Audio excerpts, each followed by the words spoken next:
Meeting moving, please.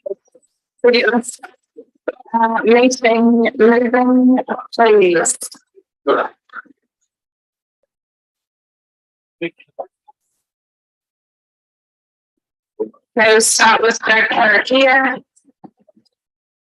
Live with her. And we split up the echo.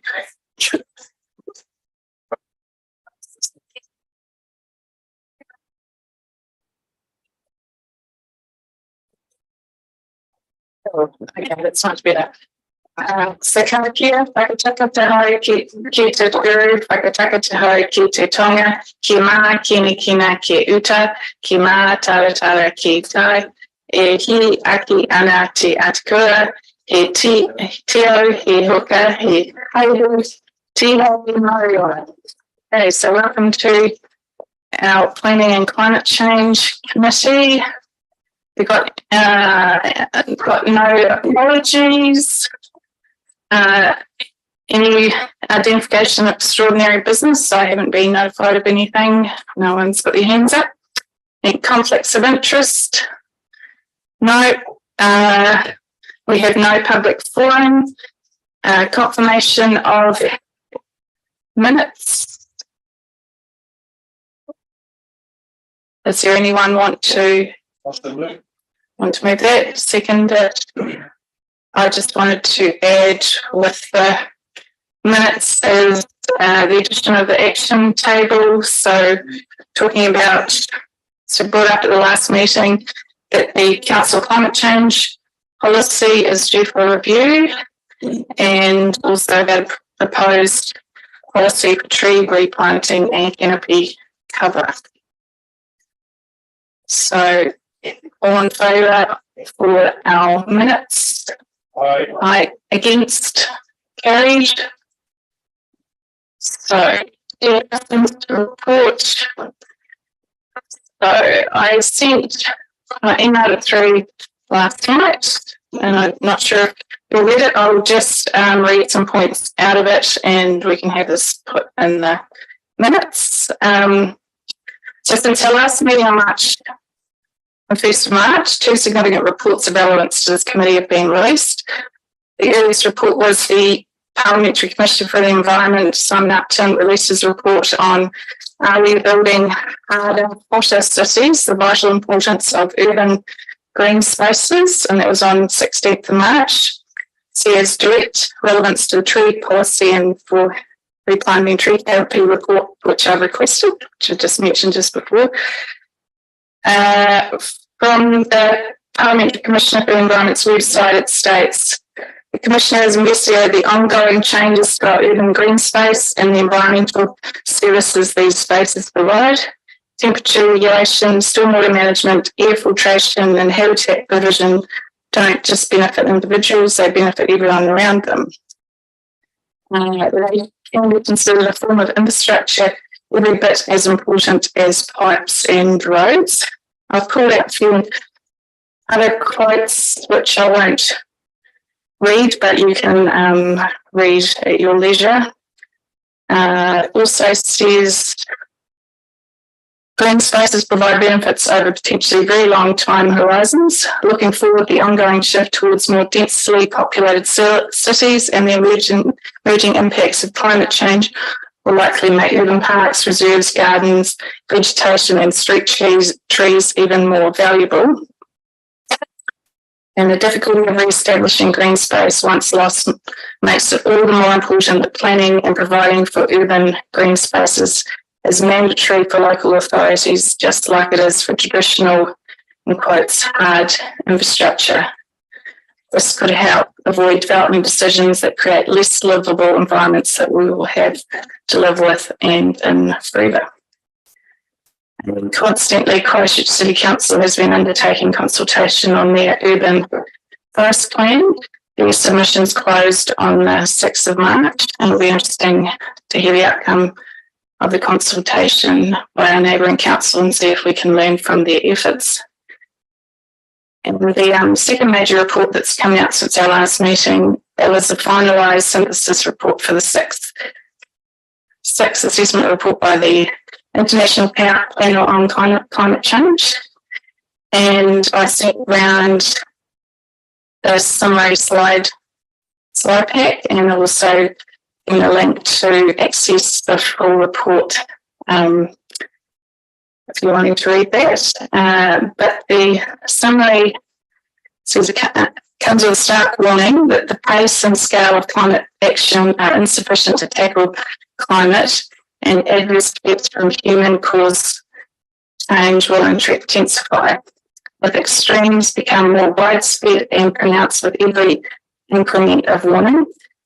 And the IPCC says the challenge is to cut emissions quickly, sharply, to create a safer, sustainable world, scale up practices and infrastructure to enhance resilience, cut global greenhouse gas emissions by nearly half by 2030, and action required along numerous dimensions. And I think that's much food for thought for this committee, and I'm happy to discuss further.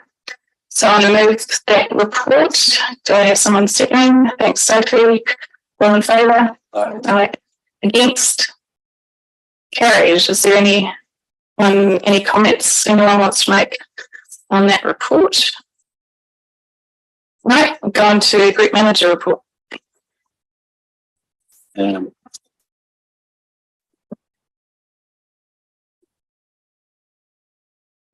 Sorry, Stan. I just have one written up at the time of the task. I missed that. Thank you, Madam Chair. Yes, thank you for the report. I just noticed current statistics in New Zealand for the quarter were 25% down in our coal usage or GHG. And I just wondered, pertinent to your report, if there's a compilation or effort to move towards the council's more transparent reporting on where we sit in terms of our GHG output, the direction that we're traveling on. And I know we've got key talent concepts that looks in that area in terms of sustainability, but I think it's a fantastic document for us to focus on what our output is. So thank you very much, Madam Chair. Right. It'd be interesting to know when we next going to have a report on about our emissions, and also whether we're looking at a wider district as well, and where that would sit. So it's a good point, Shane. Perhaps if I can reply, Chair. There's ongoing work, in particular around the long-term plan and the impact of climate change and these issues on that piece of work. We do intend to bring a report and some perhaps workshop to this committee, perhaps in the May session. Bob, can you just make a comment? Yeah, so we'll be workshopping a bit about climate change action mitigation. So just where those targets are, I guess what is the bare minimum versus what is the gold standard, and sort of getting a bit of a direction on that as well. Thank you.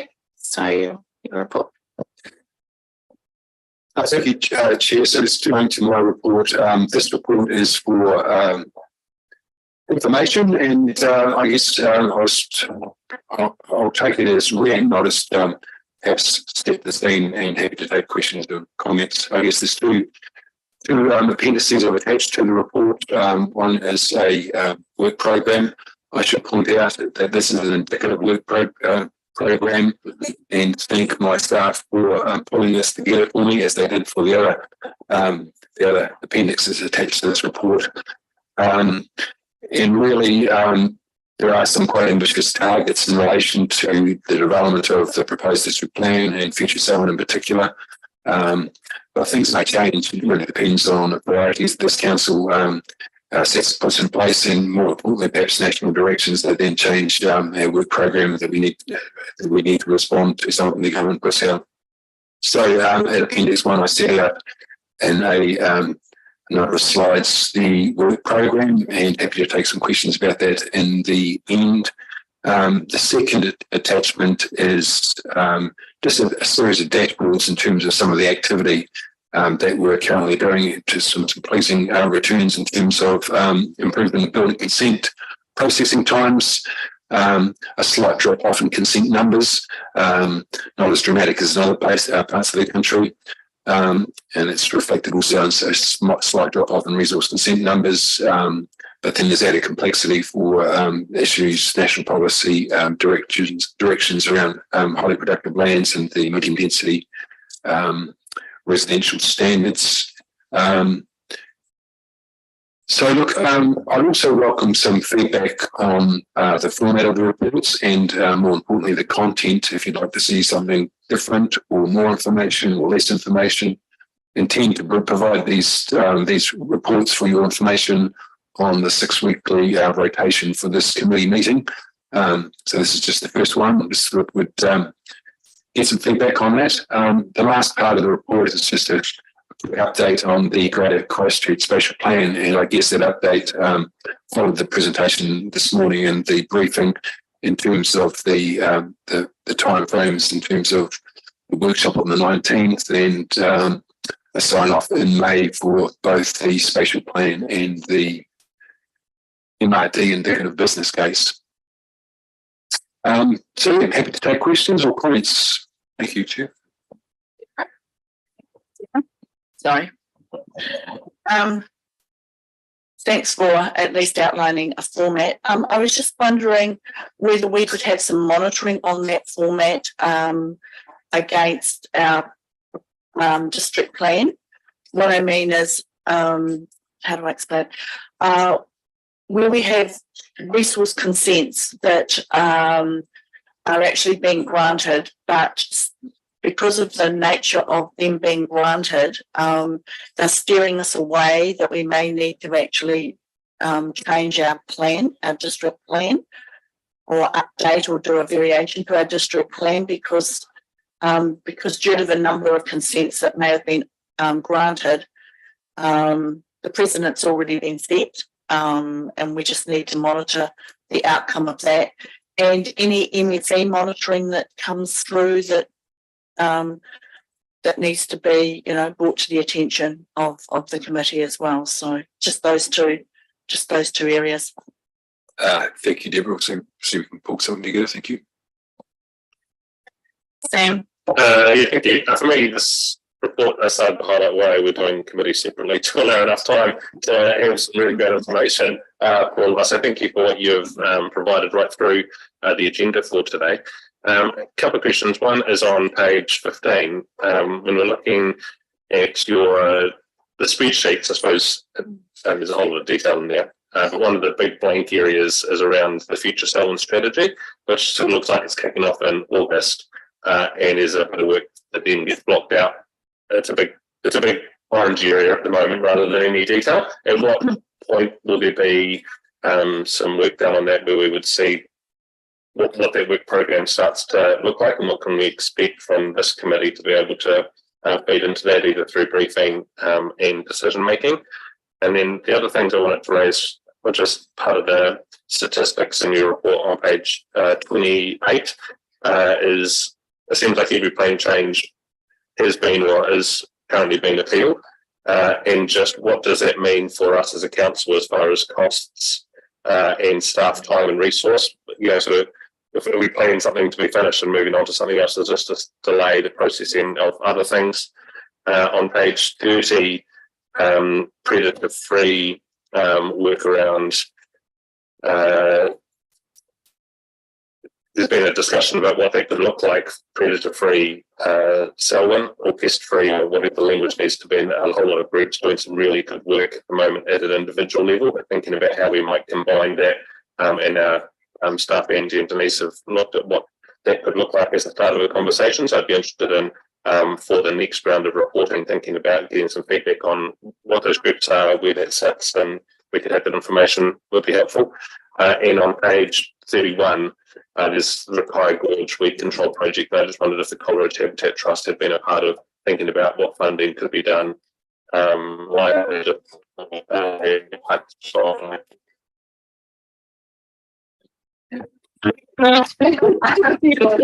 start with number 2 there, the land changes.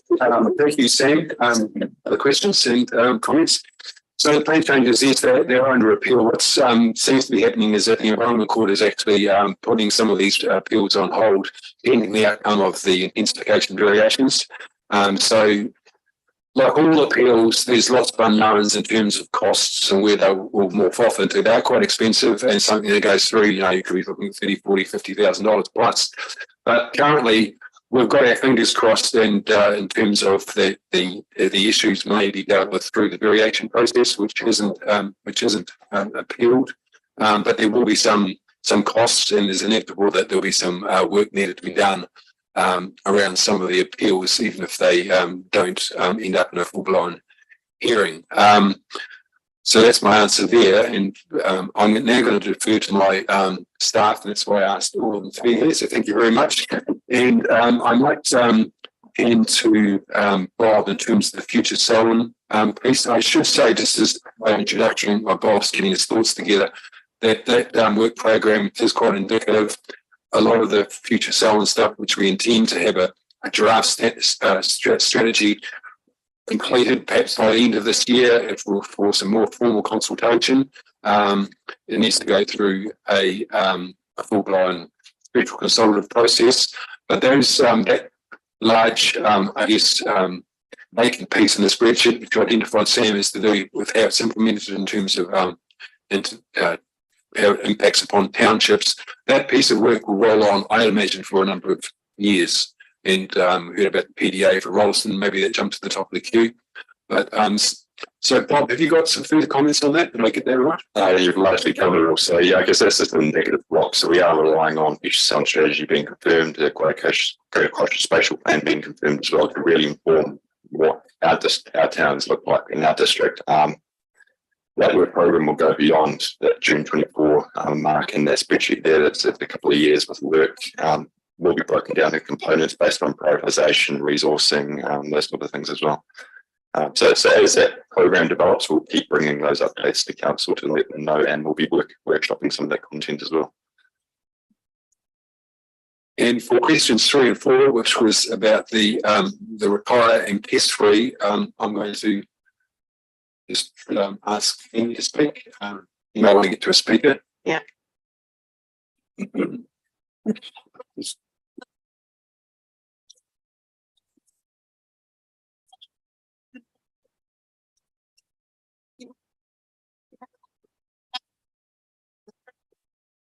Sure, so I'll just reflect on the reply question, Sam. I guess the gorge is seen as outside of the Chet area, the Coleridge Habitat Trust area, which is more focused around the catchment of Coleridge, specific catchment. I guess that's Bob can clarify that because Bob sits in Chet. But I guess the connection there is that Manawa Energy ex-Trust Power has funded both Chet, the work that Chet undertakes, and also has funded half of the Rakaia Gorge weed control program. So we have seen some good funding. I think the question's right. I get the point of the question, and that I think Chet with the use of the funds that they have available, can go out into possibly a slightly wider area as long as there's a connectivity to Coleridge and that. So. I suppose the predator-free Selwyn wasn't really a question, was it, Sam? We've had a meeting regarding that, and I think that's a great initiative for the Selwyn to start. And yes, I will get the groups that are doing great work out there so we can have a report on that next time. And one thing I'll mention is we're having Cam Speedy, who is a trapping guru, is going to come and do a workshop here in Selwyn. He's coming down to do a couple. So we're going to host him here at Selwyn at our new library, and hoping to get quite a lot of people coming along. And so keep that in your diary for the 8th of May.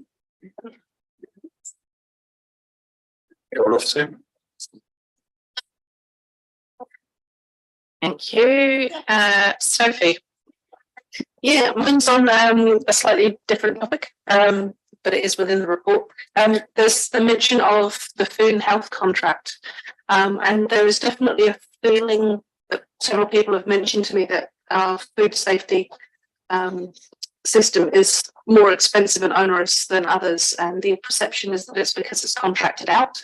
I don't know how true that is. but I was wondering if at some point, as far as, obviously we monitor the contract as it exists, has there ever been an assessment done on whether it is something that now that the council is much larger that needs to be brought in-house? What page was that?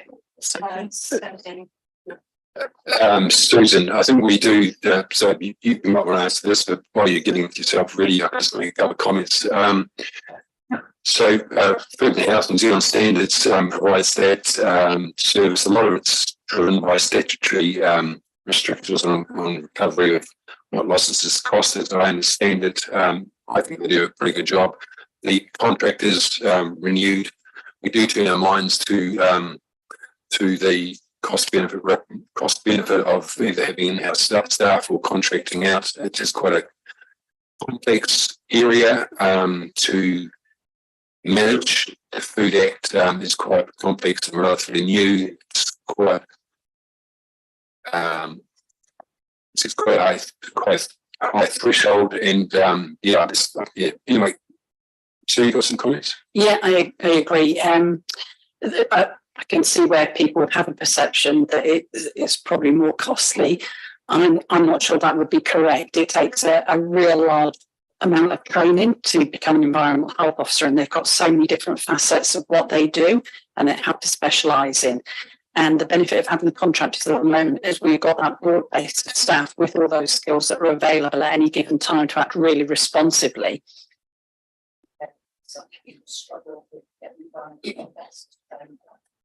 That we've got, it works really well at the moment. They provide a good service, so at the end of the year we'll be having discussions with them. But yeah, it's quite complex, and I can provide an update on everything that's involved later on in the year. But yeah, so happy to answer any questions.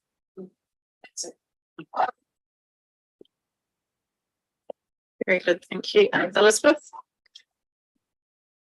Hi, I just wanted to ask as a newbie if when you were asking for suggestions before, if there was a chance that there could be some sort of asterisk or something with a link to some of the plan changes, so that we can ascertain a bit more information around them. I'm interested to know a bit more about particularly Plan Change 5, the response to historic heritage policy, policy 10. And obviously your possible council plan changes. You've got a lot of interesting ones there. So there's the PC on biodiversity offset credits, amendments to the National Environmental Statement Plantation Forest. Sorry, I just wonder if these may be questions that you can ask outside this committee, but are they anything particular that you wanted to bring up to this committee regarding those plan changes, or? Yeah. Yeah, okay. No, I just wanted to ask. I'm sure staff can help you with showing about where the information is on our website and such like, and see if the detail that you're wanting is in response to that. Because these, as part of this report, they're really just there for information at this stage. Yeah, a lot of that is a forward-looking program. So this is just indicating what we want to address in the coming year and a half or so. So a lot of that stuff you just mentioned probably hasn't got a lot of legs yet. But come and see Bob. Yeah. Thank you. Grant. Page 24, resource consents of interest. Putting my LinkedIn head on, particularly looking at the Arvida Retirement Village, while acknowledging it's a highly desirable thing to have ageing in place within Lincoln. I was a bit concerned about its location in the business 2 zoning, which was supposedly originally supposed to be industrial. The rest of them is really residential and drag, isn't it really? And it just seems there's an attempt by using a different methodology to have it residential rather than business zoning. And I guess I'm just concerned. Yeah, I'm going to leave the room. I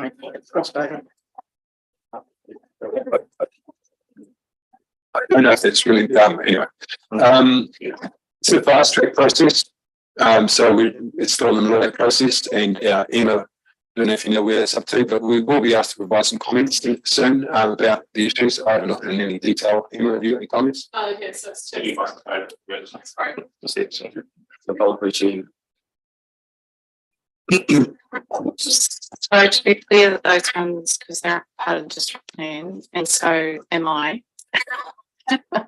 So I'm just wondering. Is there a real conflict? I'm just struggling to It's understand not- the conflict is here because it's not a district plan. Yeah, I just want clarification as well, obviously.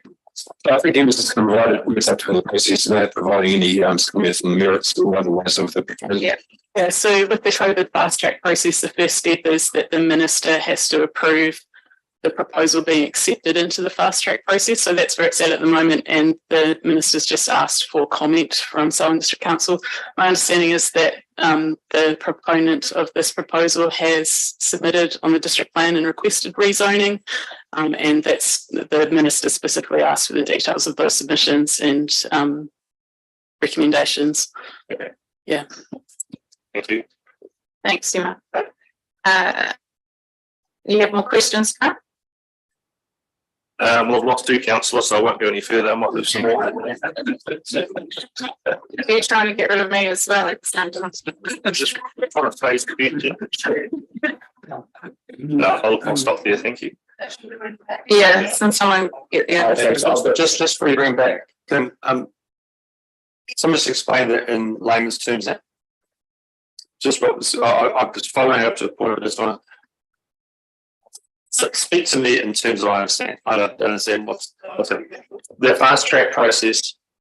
So if I can explain, maybe can explain, but the fast track, the COVID fast track process was put in place to really to enhance employment opportunities. It's being used quite widely across the country, and particularly it seems selling for a number of different proposals, housing growth proposals and bits and bobs, and they just tried to some of the outcomes of a piece of legislation. So the bespoke process is a bit faster than a normal resource consent process. It goes through a ministerial approval process, and then they ask questions, comments from us, involve some people who are going to be affected, but it's not a full-blown resource management process, and there's no appeal to the Environment Court. So it's just about speeding things up, basically. Shane. Thank you, Madam Chair. Just page 15, the freight policy plan, I see it blank. I just wondering if we see more information around the freight policy plan, the intended direction of that, because I see some overlap, perhaps in that transportation space.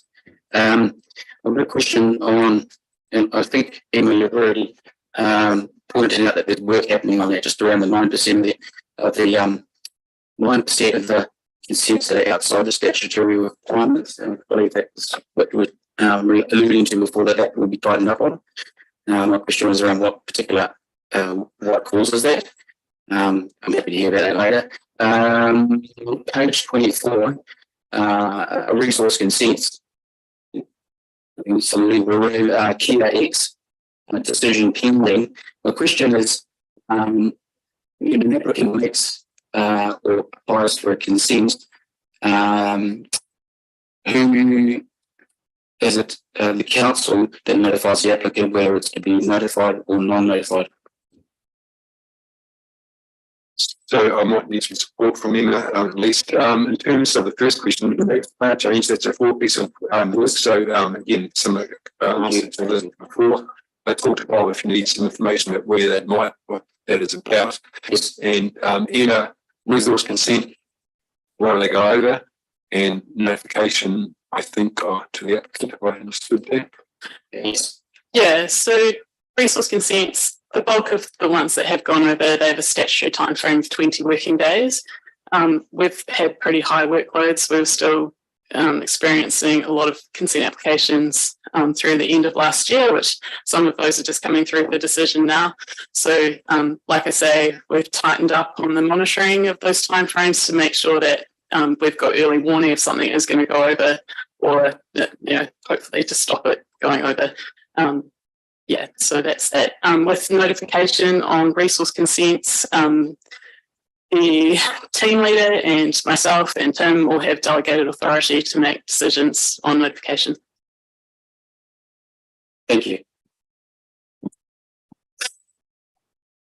That's my questions, Madam Chair. Thank you. So we've got no more questions. Actually, I have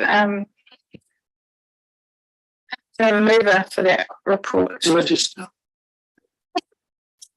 I'd just like to compliment the report writer on the tables. They're excellent. Bit hard to read because they are for older eyes, but they're a great representation of where we are. Thank you very much. So I need to advise my staff, I didn't put that together, I asked them to do it, and they did it, and I. So. I want to do is the last thinking. And I second those comments from Malcolm. It is actually quite good to see this, and you guys will get plenty of questions as a result, which is good. Okay, so Malcolm, did you want to move that report? Yes, you did. Thank you. Seconder? Bob? All those in favour, say aye. Against? Carried. Thank you. So the alcohol report, if you can come to the front, please, Malcolm. Thank you.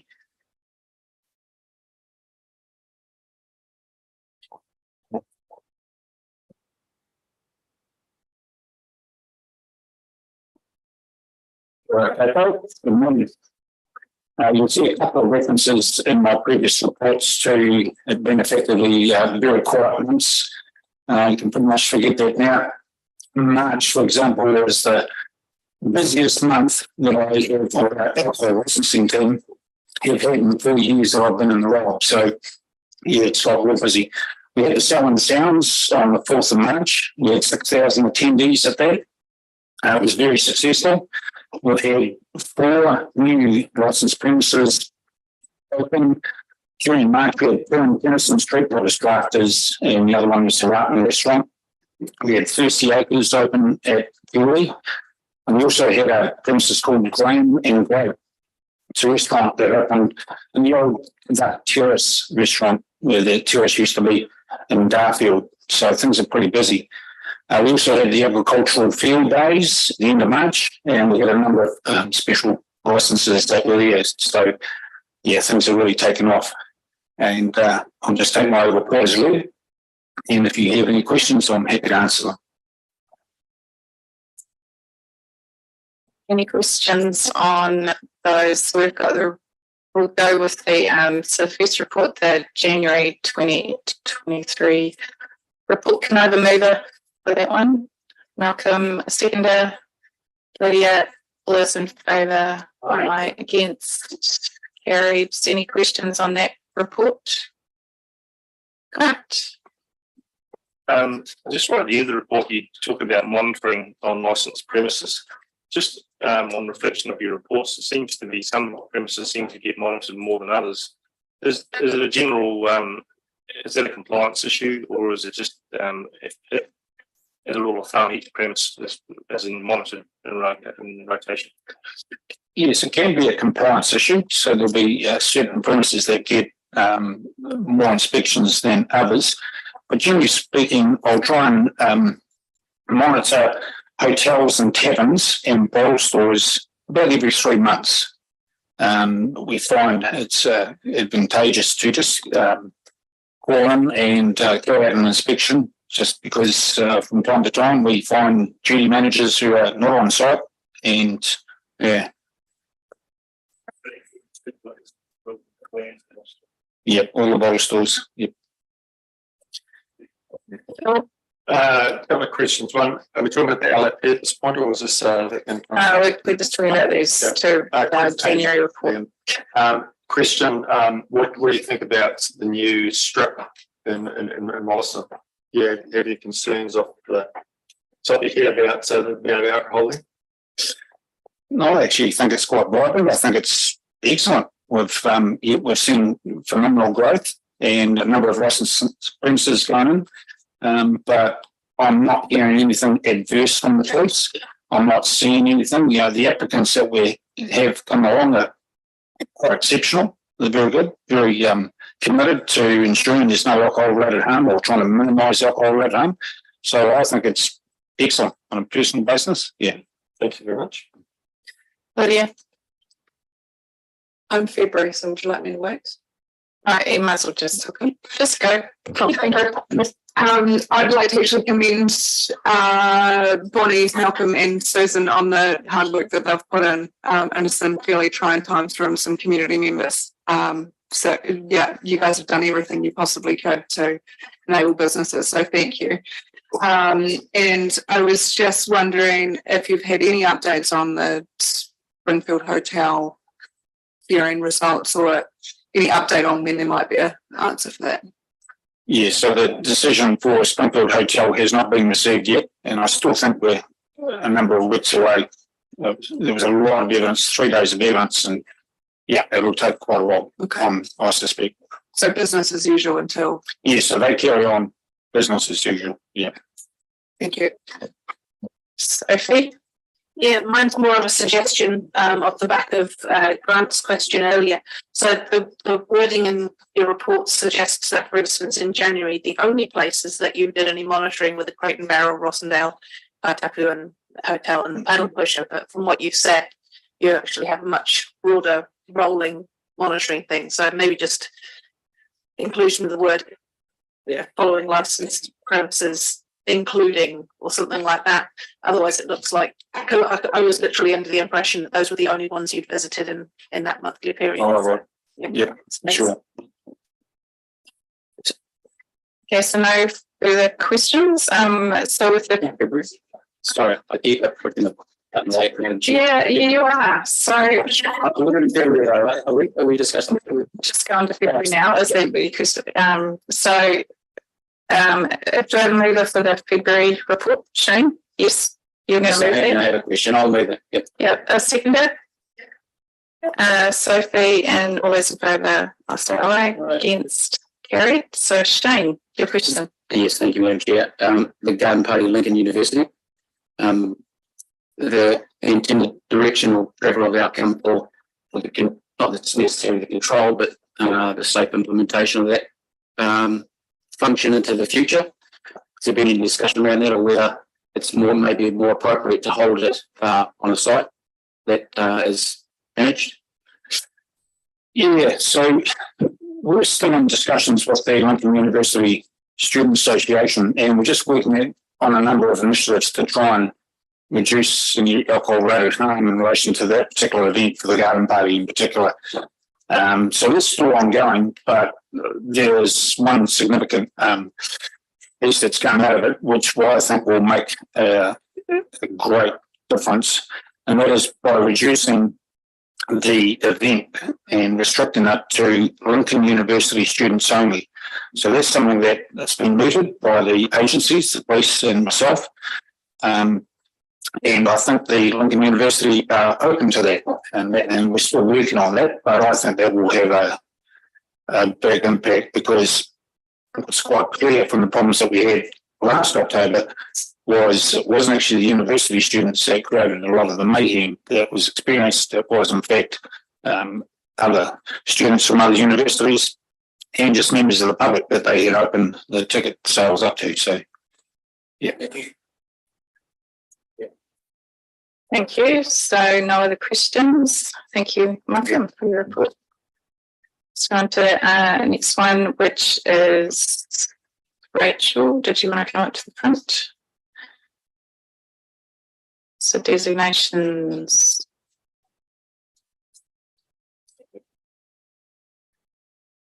Shane moved. Seconder. All those in favour, say aye. Against, carried. Thank you. You're doing the next one as well, aren't you? Burnham. No, you're different. Okay. Was there any questions just while Rachel were up there about the designation? No questions. Good. Pardon? Yeah. Yeah, that one.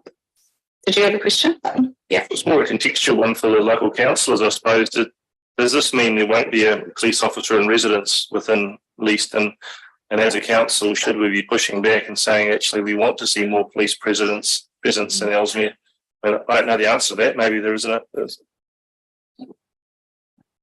Shane, do you have a comment on that? I did. Okay. I know that there's the police haven't announced this to us yet, but there's some movement in Rolleston and how it's going to be manned here. I suspect that that's an impact on that one there. So it's a bigger issue than just pushing back on that, because it will have an impact on the 24/7 status of what's happening here. So it needs. I think it's worth a conversation, but it hasn't officially been brought to us by police, either of those two things. You just sort of see a degradation in capacity by selling the house off, and basically effectively says there will not be an officer in residence.